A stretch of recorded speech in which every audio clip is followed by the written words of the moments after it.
بسم اللہ الرحمن الرحیم۔ تفسیر عثمانی سورۃ الکوثر۔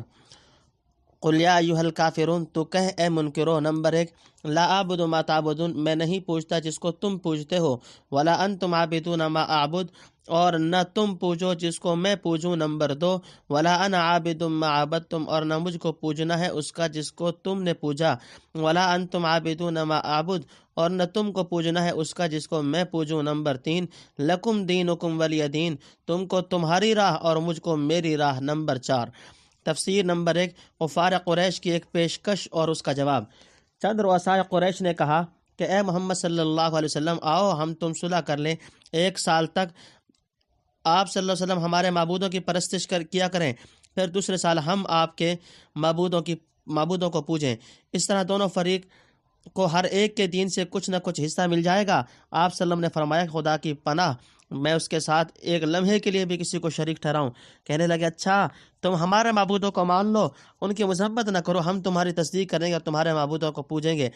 اس پر یہ صورت نازل ہوئی۔ آپ صلی اللہ علیہ وسلم نے ان کو مجمع میں پڑھ کر سنائی، جس کا خلاصہ مشرکین کے طور و طریق سے بکلی بیزاری کا اظہار اور انقطاع تعلقات کا اعلان کرنا ہے۔ بھلا انبیاء علیہ السلام جن کا پہلا کام شرک کی جڑیں کاٹنا ہے، ایسی ناپاک اور گندی صلح پر کب راضی ہو سکتے تھے؟ فی الحقیقت اللہ کے معبود ہونے میں تو کسی مذہب والے کو اختلاف ہی نہیں۔ خود مشرکین اس کے اقرار کرتے تھے اور کہتے تھے کہ ہم بتوں کے پرستش اس لیے کرتے ہیں کہ یہ ہم کو اللہ سے نزدیک کر دیں گے۔ ما نعبدہم الا لیقربونا الی اللہ زلفی، سورہ زمر رکوع نمبر 1۔ اور اختلاف جو کچھ ہے غیر اللہ کے پرستش میں ہے، لہذا صلح کی جو صورت قریش نے پیش کی تھی، اس کا صاف مطلب یہ ہوا کہ وہ تو برابر اپنی روش پر قائم رہیں، اللہ اور غیر اللہ دونوں کی پرستش کیا کریں، اور آپ اپنے مسلک توحید سے دستبردار ہو جائیں۔ اس گفتگو مصالحت کو ختم کرنے کے لیے یہ صورت اتاری گئی۔ نمبر 2،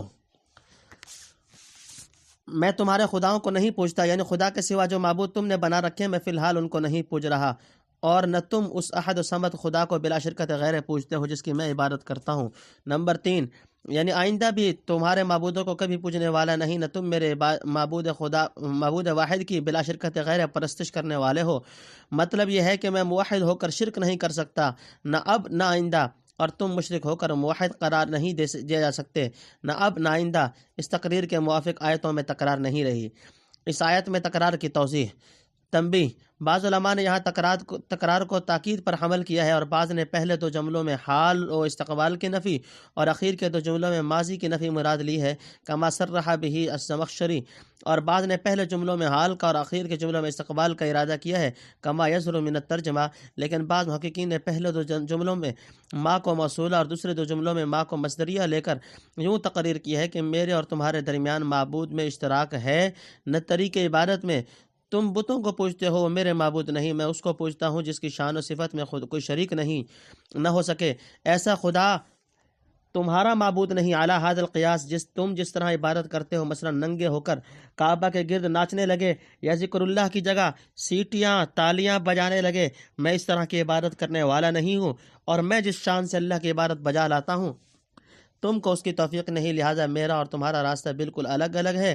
احقر کے خیال میں یوں آتا ہے کہ پہلے جملے کو حال و استقبال کی نفی کے لیے رکھا جائے، یعنی میں اب یا آئندہ تمہارے بتوں کی پرستش نہیں کر سکتا جیسا کہ تم مجھ سے چاہتے ہو، اور ولا انا عابد ما عبدتم کا مطلب بقول حافظ ابن تیمیہ یہ لیا جائے کہ جب میں خدا کا رسول ہوں تو میری شان یہ نہیں، اور نہ کسی وقت مجھ سے ممکن ہے بامکان شرعی کہ شرک کا ارتکاب کروں، حتیٰ کہ گزشتہ زمانہ میں نزول وحی سے پہلے بھی جب تم سب پتھروں اور درختوں کو پوج رہے تھے میں نے کسی غیر اللہ کی پرستش نہیں کی، پھر اب اللہ کی طرف سے نور و وحی و بینات و ہدایات وغیرہ آنے کے بعد کہاں ممکن ہے کہ شرکیات میں تمہارے ہم نوا ہو جاؤں؟ شاید اسی لیے یہاں ولا انا عابد میں جملہ اسمیہ اور ما عبدتم میں صیغہ ماضی کا عنوان اختیار فرمایا۔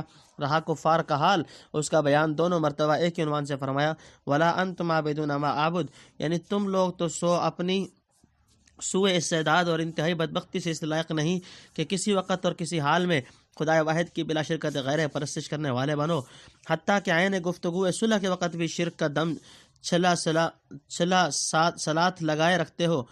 اور ایک جگہ ما تعبدون بصیغہ مضارع اور دوسری جگہ معبد تم بصیغہ ماضی لانے میں شاید اس طرف اشارہ ہو کہ ان کے معبود ہر روز بدلتے رہتے ہیں۔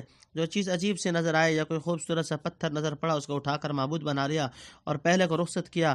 پھر ہر موسم کا اور ہر کام کا جدا معبود ہے، ایک سفر کا، ایک حضر کا، کوئی روٹی دینے والا، کوئی اولاد دینے والا۔